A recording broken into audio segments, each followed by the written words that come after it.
새벽에 대제사장들이 즉시 장로들과 서기관들 곧 온 공회와 더불어 의논하고 예수를 결박하여 끌고 가서 빌라도에게 넘겨주니 빌라도가 묻되 네가 유대인의 왕이냐? 예수께서 대답하여 이르시되 네 말이 옳도다 하시매 대제사장들이 여러 가지로 고발하는지라 빌라도가 또 물어 이르되 아무 대답도 없느냐? 그들이 얼마나 많은 것으로 너를 고발하는가 보라 하되 예수께서 다시 아무 말씀으로도 대답하지 아니하시니 빌라도가 놀랍게 여기더라.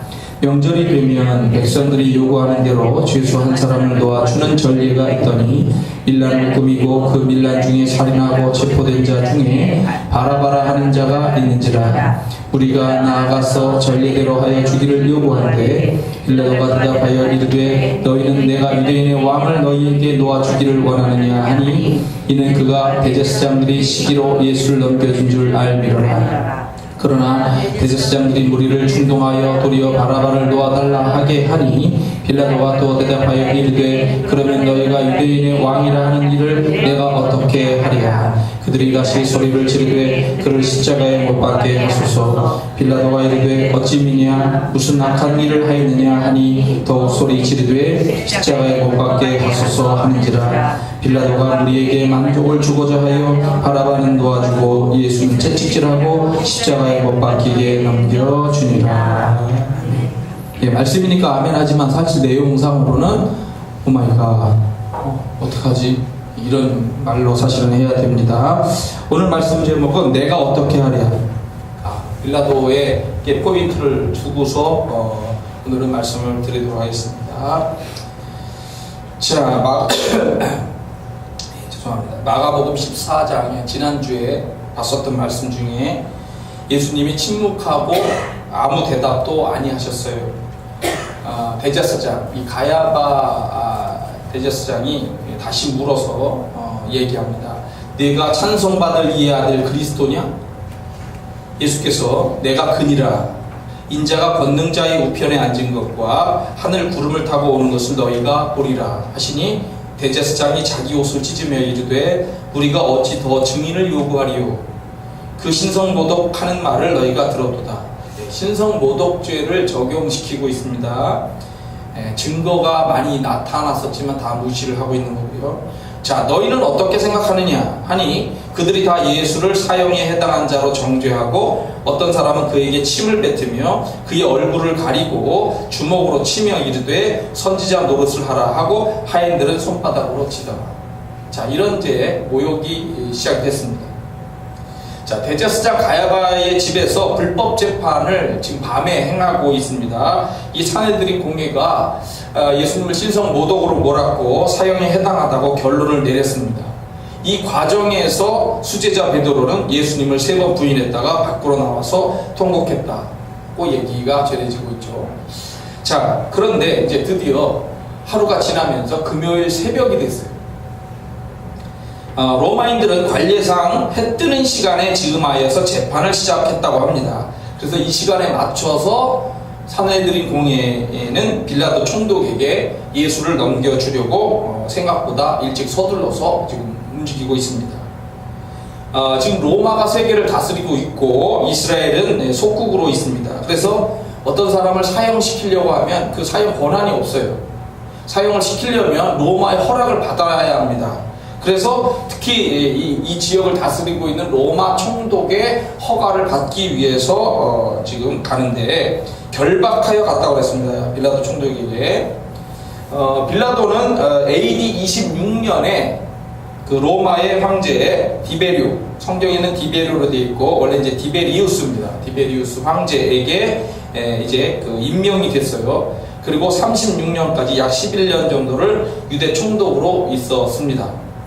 유대 지역, 그리고 사마리아 지역, 그리고 그 에돔, 이두메라고 성경에 되어 있는데 이두메, 에돔 지역을 다스린 5대 총독입니다. 근데 이 사람은 철학가 필로, 그리고 유대 역사가 요세푸스에 의하면은 이 빌라도는 뇌물을 상당히 좋아했다고 하고, 물론 정치가들이 대부분 그렇죠.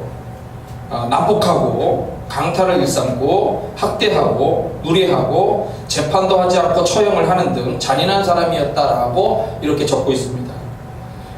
기독교 전승에 의하면 후에 이 빌라도가 자살했거나 또는 황제에 의해서 처형됐다 또는 뭐 기독교인으로 이렇게 돌아왔다 뭐 이런 얘기까지 때문에 있기도 합니다만은 일상적으로 좋지 않게 보는 그런 입장이 강하고요.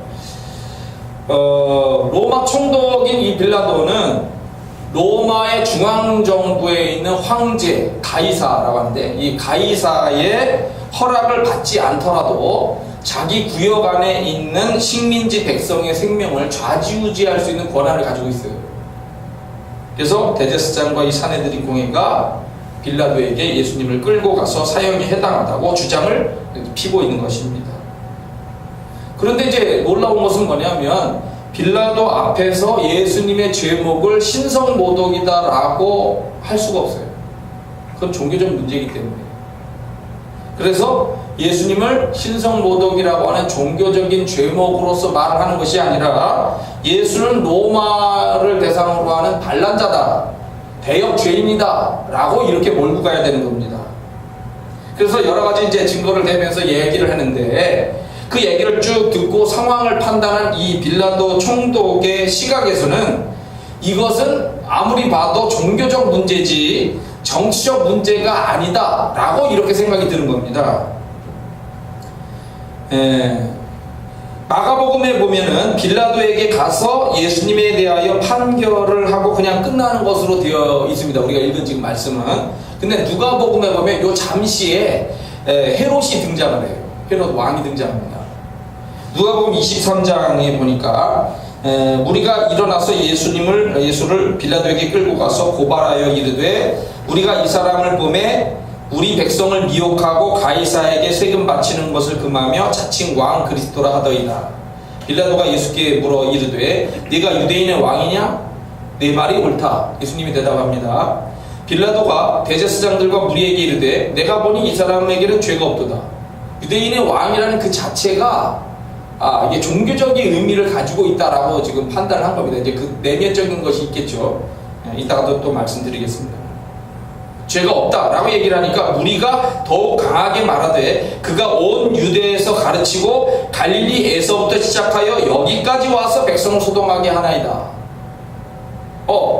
그러니까 이 사람이 그럼 갈릴리 출신이냐? 갈릴리 사람이냐? 라고 물었어요. 그러니까 그렇다 하니까 갈릴리에서부터의 출신의 이 문제는 갈릴리를 다스리고 있는 헤롯 왕의 에게 가서 문제를 풀어야 된다라고 생각을 했고 헤롯에게 보내는 건데 헤롯이 당시에 6월절을 맞이해서 예루살렘에 있는 성전에 와 있는 거예요. 궁전에 와 있는 거예요.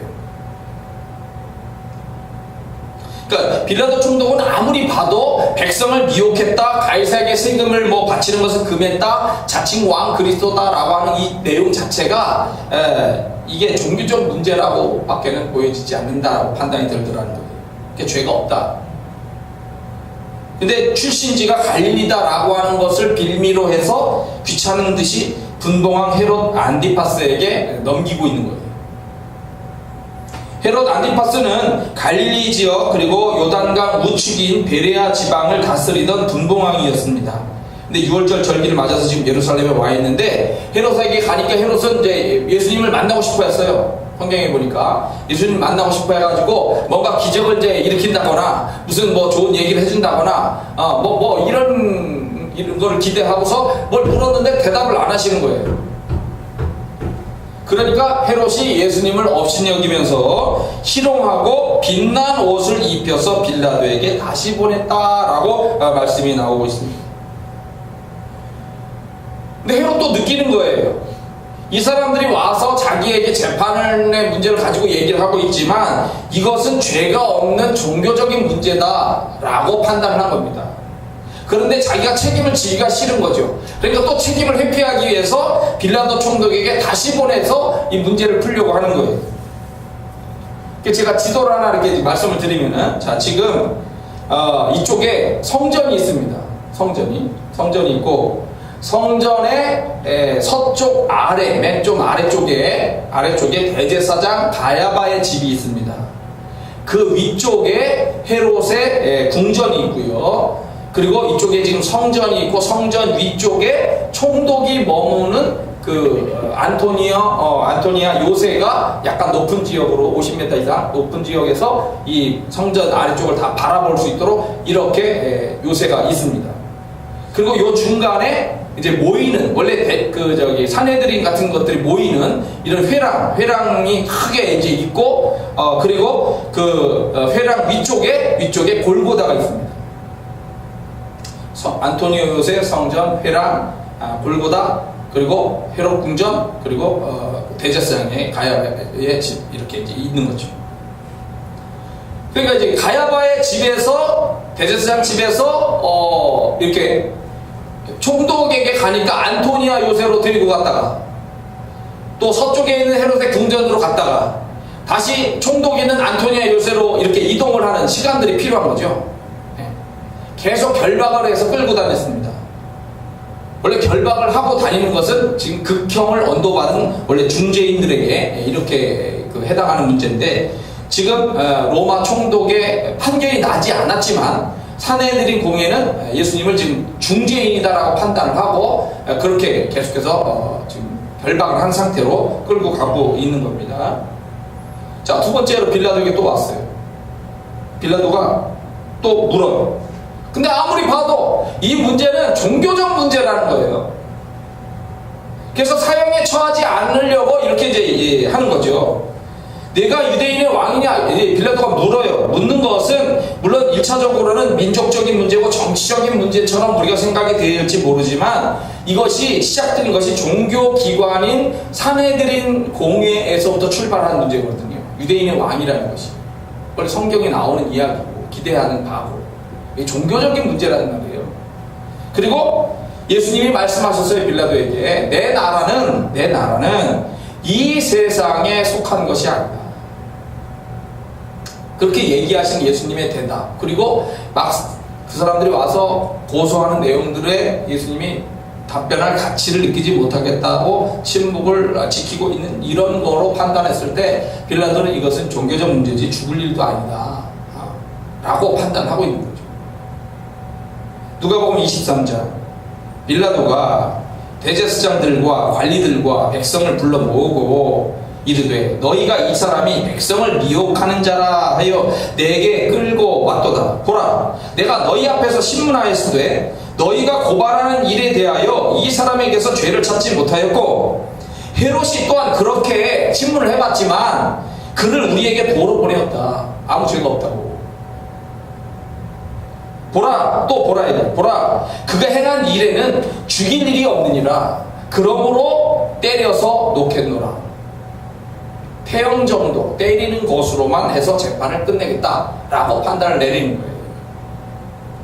그런데 대제사장 가야바 사내들인 공회가 예수님은 로마에 반하는 정치적인 죄를 저질렀다. 그래서 죽여야 한다라고 소리를 치면서 빌라도를 겁박하기 시작했어요. 원래 로마는 통치적인 생각에서 식민지 국가의 종교에 대해서는 좀 관대하고 자유롭게 풀어줬어요. 그러니까 신앙생활을 자유롭게 하는 거죠. 그러나 정치적인 질서에 도전하는 행동에 대해서는 단호하게 이제 압박을 가하는 거죠. 근데 빌라도가 지금 예수님을 풀어주는 것은 종교적인 판단에 의해서 총독의 권한을 가지고 지금 이렇게 하고 있는 것이지만 예수를 반란자다라고 지금 사내들이 고발을 하고 있는 상황이고, 그래서 우리가 볼 때는 분명히 반란자인데 당신은 반란자가 아니라고 지금 하는 거니까 반란자를 만약에 털어준다라고 하면은 이것은 황제에게 불충하는 거다. 로마의 정치 통치 이념에 반하는 일이다. 그리고 이것은 유대 총독인 당신의 정치 능력에 문제가 있기 때문이다 라고, 당신이 이거를 허락하지 않는다면 로마 황제에게 직접 알리겠다라고까지 이제 겁박을 하는 거예요. 당시에 빌라도는 잔인한 학살을 했어가지고 황제로부터 2번의 경고를 이미 받은 상태였다고 합니다. 그래서 만약에 3번째 한 번 더 경고를 받게 되면은 자기 자리가 위태로운 거예요. 산헤드린 이 공회가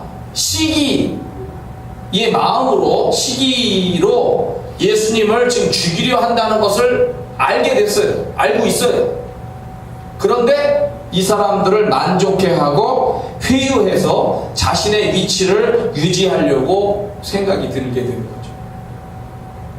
그래서 바라바를 풀어주고 예수님을 죽이도록 내어주게 되는 겁니다.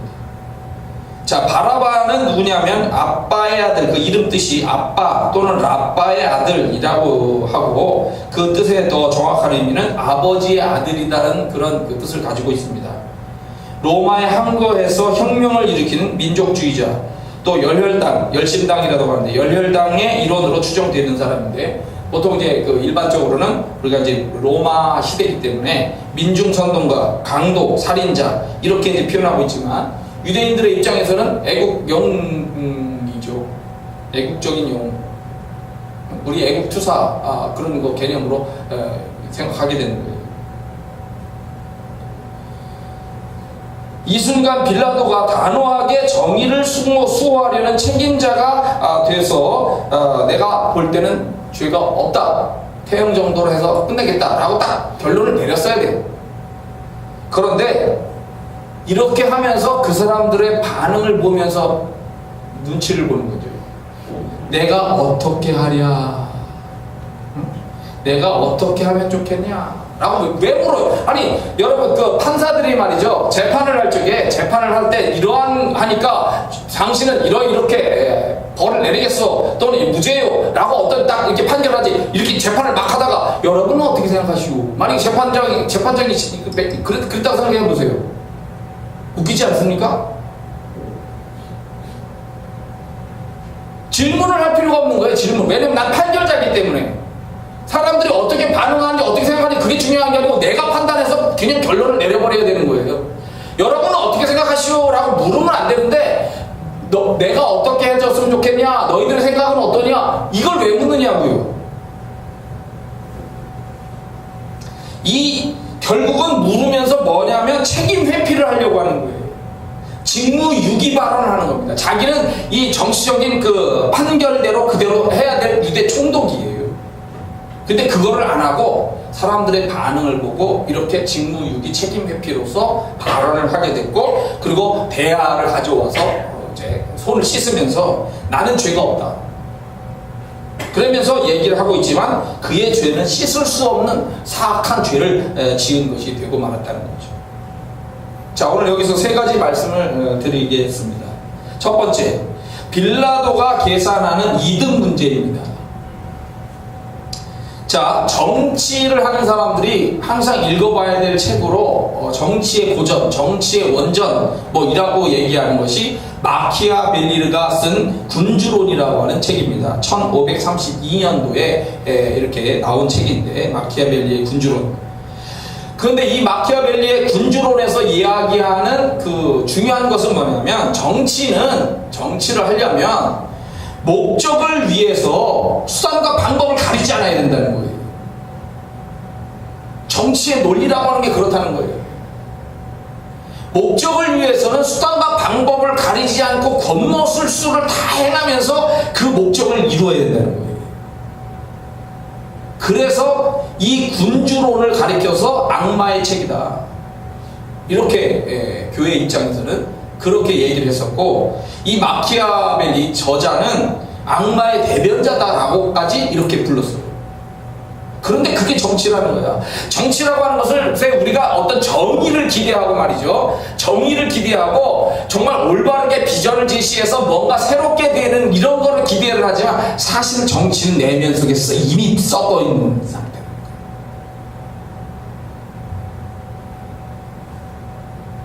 정치 지도자는 온갖 겉모술수를 해서 목적만 이루면 영웅이라고 지켜받고 박수를 받는다는 거죠. 그래서 유명한 말이 있습니다. 정치는 부패하고 절대 정치, 아무도 항거하지 못하는 절대 정치는 절대 부패한다. 결국 박정희처럼 총 하나 맞아 죽는 거예요. 빌라도는 정치적으로 예수님을 사형 언도하는 그 재판하는 그 순간으로 잠시 동안 이득을 얻는다고 생각했어요. 자기의 약점을 이 사람들이 꿰뚫으면서 지금 이렇게 코너로 몰기 때문에 내가 이 사람들을 잘 해서 이렇게 이득을 얻고 회유해서 정치적인 생명을 좀 연장하자라고 생각을 했지만 결과적으로 오래가지 못했다는 거죠. 특별히 우리 삶도 그렇지만 특히 정치가 이득을 위해서 움직여 나가려고 한다는 거예요. 정치는 세상사의 대표입니다. 세상사는 이득을 위해서 움직이는 거예요. 자, 근데 우리 신앙인입니다. 신앙을 가지고 있을 때 이 세상사, 정치사의 이런 거를 보면서 두 가지를 고민하게 되는 거죠. 하나는 지금 이 빌라도처럼 이득을 따라갈 것이냐, 정치적인 입신 양명을 추구할 것이냐, 적당하게 고모술수를 행하면서 할 것이냐, 무리의 눈치를 보면서 그들에게 만족을 주기 위해서 움직일 것이냐, 아니면 하나님 편에 설 것이냐, 아니면 정의 편에 설 것이냐, 내가 올바르게 판단하며 살 것이냐, 이 두 가지 사이에서 갈등하고 선택하는 거예요. 그것밖에 없다는 거예요. 세상을 살다 보니까 돈이 중요한 걸 깨달아요. 돈을 따라 움직일 것이냐 아니냐죠. 양심을 따라 움직일 것이냐, 돈을 따라 움직일 것이냐. 이게 우리의 고민이에요. 개인 친밀도에 따라서 판단하고, 학교 따라서 판단하고, 지역 따라 판단하고, 계층 따라 판단하고, 정치적인 다양한 또 이득을 따라서 이렇게 판단하냐. 이것이 우리가 고민하는 바고 우리가 살고 있는 세상인데, 중요한 것은 이런 세상적 판단과 다른 하나님의 입장에서 판단 내리는 것이 신앙인으로서 해야 될 문제라는 거죠. 고민인 거예요. 빌라도를 보면서 우리가 깨닫는 것은 올바른 판단을 잘 내려라. 그것은 뭐냐? 하나님 편에서, 정의 편에서 선택을 하도록 네가 힘을 써라. 사람들에게 묻지 마라 이거야. 네 생각은 어떠냐라고 묻지 말고 네 자신이 하나님 앞에서 어떠한 하나님 편이 어떤 것인가를 선택하고 그냥 그걸 가라 이거예요. 자꾸 따지다 보면 계산을 하게 되거든. 그래야 복을 받는다라고 하는 걸 얘기하고 있는 겁니다. 두 번째는 빌라도가 무시한 영적 판단입니다. 이거 우리가 세밀하게 사실은 신중하게 봐야 될 부분이에요. 자, 마태복음 27장 19절에 보면요, 빌라도 총독이 재판석에 딱 앉아 있을 때 그의 아내가 사람을 보냈어요. 메시지를 전한 겁니다. 예수님을 가리켜서 저 옳은 사람에게 아무 상관도, 그 사람 건들지 말라는 거예요. 아무 상관도 하지 마옵소서. 오늘 꿈에 내가 그 사람으로 인하여 애를 많이 태어나이다. 이렇게 메시지를 준 거예요. 빌라도는 지금 안토니아 요새의 총독 관저 앞에 마련된 돌로 만든 단상, 그 재판석에 딱 앉아 있는데 아내로부터 지금 연락을 받은 거예요. 그 아내 이름은 누구로 알려져 있냐면 클라우디아 프로쿨라, 프로쿨라, 클라우디아, 이렇게 두 번 앞뒤로도 막 씁니다. 클라우디아 프로쿨라. 이 여자는 유대교에 귀화했다라고 알려져 있습니다. 외경에 보면. 그리고 그리스와 에티오피아 교회에서는 이 클라우디아 프로쿨라를 성자의 한 사람으로까지 숭배하기도 합니다. 그만큼 대단한 여자였다라고 판단을 하는 거예요. 그래서 일상적으로는 이 빌라도의 아내가 사려 깊은 여인이다, 미래의 일을 아는 예지력을 갖춘 여인이다 라고 이렇게 알려져 있습니다. 이 여자가 밤에 자다가 그다음 아침에 이제 깨어나면서 꿈을 꿨겠죠. 꿈을 꿨는데 주님을 만난 거예요. 어떤 내용인지 자세히 알려지지 않았지만 주님을 만났다는 거예요. 그리고 예수님이 옳은 사람이다, 즉 유대인들의 그 관용 어부라고 합니다. 이가 옳은 사람이다라는 것이 흠이 없다는 거예요. 흠이 없다. 흠이 없는 사람이다라고 이렇게 표현하는 것은 주로 어떤 사람에게 이렇게 표현을 했냐면은 아주 굉장한 그런 예언자, 굉장한 예언자나 메시아에게만 해당하는 용어래요. 이 용어가 유대인들이 그렇게 무흠하다라고 하는 표현을 할 적에, 근데 예수님이 옳은 사람이다, 무흠한 사람이다 라고 유대적 관용 어구를 사용하여 이야기를 전하고 있는 거예요. 이 빌라도의 재판에서 유일하게 예수님을 변호한 사람인 겁니다. 애를 많이 태어나이다 라고 하는 말은 육체적, 정신적으로 상당한 고통을 당했다는 거예요. 꿈속에서 주님을 만났는데 뭔가 이 재판에서 뭔가 이렇게 이제 얘기가 됐겠죠. 근데 이분을 어떻게 한다고 하면 이게 엄청난 문제가 된다라고 하는 거를 육체적으로 정신적으로 그냥 고통을 당하면서 꿈을 깼다는 거죠. 그러니까 이 사람 절대 건들면 안 됩니다. 큰일 납니다. 라고 이제 이야기를 전한 거예요. 하지만 이러한 영적인 판단에 대해서 빌라도는 결국 무시하게 된 겁니다.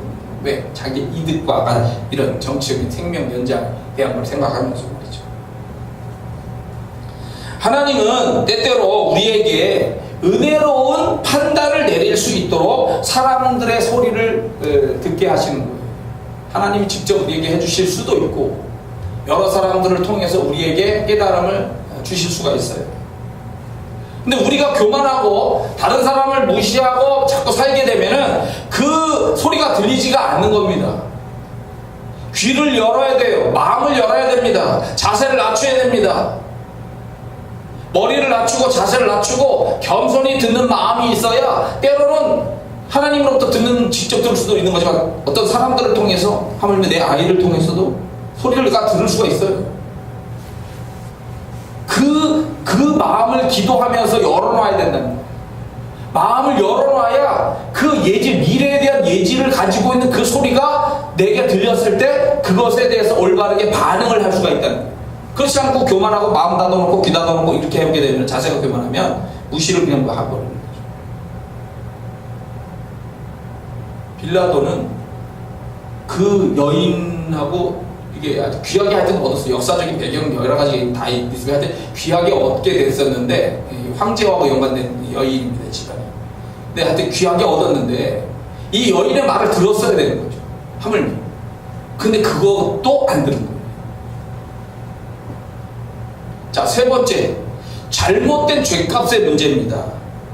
그 피를 우리와 우리 자손에게 돌릴지어다 하면서 이 무리들, 대제사장과 그 사내들이 공예와 무리들이 소리 지른 것이 예수님을 죽이는 그 피값을 우리와 우리 자손에게 돌려라 라고 이 빌라도가 손 씻고 있을 때 이야기하니까 그렇게 소리를 질렀어요.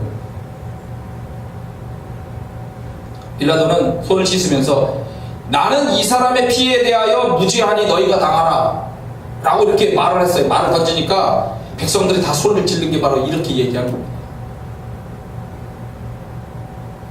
그러니까 예수님 이 무지한 피를 흘리는 것에 대한 보응이 만약에 있다면, 보응, 하나님의 심판이 만약에 있다면 그 보응을 기꺼이 우리가 감내하겠소, 받겠소 라고 큰 소리 치고 있는 거죠. 죽이려고 하니까. 자기들을 위해서 오신 그리스도인데, 자기들을 위해서 오신 구약에서부터의 전통, 메시아, 구약적으로 메시아, 신약에서 이제 그리스도라고 하지만 메시아 그리스도가 오셨는데도 또 그 많은 증거가 있잖아요. 그 증거들을 다 무시하고 자꾸 귀신의 역사니 어쩌니 하면서 왜곡시키면서 결국은 경멸하고 모욕하고 그리고 때리고 죽이게 되고 있는 거예요. 그 결과가 어떻게 됐느냐? 우리가 알다시피 유대 전쟁이 AD 67년도에 일어나게 됩니다. 67년에 일어나서 AD 70년에 예루살렘이 포위가 되고 초토화가 되는 거예요. 100만 명 이상이 거기서 죽었고 피바다가 되고 예루살렘이 그리고 예루살렘 성전이 파괴되고 이스라엘은 2000년 동안 나라를 잃고 굴욕을 당하면서 떠돌아다니는 신세가 돼버리고 만 겁니다. 가룟 유다의 배신 잘못했다고 생각하죠. 제자들의 도망 잘못했다고 생각하죠. 수제자 베드로의 부인 잘못했다고 생각하죠. 그것만이 아니라 예수를 죽이라고 소리치고 그 죄값을 우리가 담당하겠다라고 큰 소리치던 그 사람들에게서도 우리는 우리 자신의 또 다른 면을 얼마든지 볼 수가 있기 때문에 우리가 이 말씀을 이렇게 주의 있게 봐야 된다는 거죠.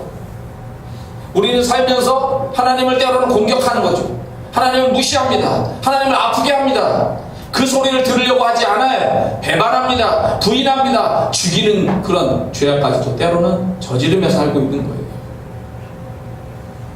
하나님의 소리를 듣기보다 우리 자신의 그런 욕심을 따른 소리를 듣기를 원하고 하나님의 뜻보다는 우리의 뜻을 앞장 세우고 우리가 잘했다고 떠들면 되는 거예요. 나는 잘했어요. 어쩌라고. 그 값을 받게 되는 거예요. 그렇기 때문에 우리는 그렇게 하면 안 된다는 거죠. 우리는 겸손히 낮춰야 되는 거예요. 내가 어떻게 하랴? 빌라도가 얘기하고 있지만 오늘 나도 마찬가지예요. 나도 어떻게 하랴? 라고 얘기하는데 눈치 보지 말고 이득계산하지 말고 하나님 편에 서려고 애를 쓰라는 거예요. 한번 따라서 하겠습니다. 여기 마지막으로. 자, 눈치 보지 말고 이득계산하지 말고 하나님 편에 서자. 하나님 편에서 하나님의 뜻대로 내가 하겠습니다. 내 마음을 열고 나를 낮추고 주님의 뜻을 따라가겠습니다. 라고 하는 자세로 가게 되면 하나님 다시 일으켜주시고 씻어주시고 품어주실 거예요. 근데 그렇지 않으면 우리는 또 다른 징계 속에 허덕이겠죠. 자, 오늘 말씀 생각하면서 다 같이 눈을 감고 기도하겠습니다. 주여, 내가 어떻게 하길 원합니까? 내가 어떻게 하길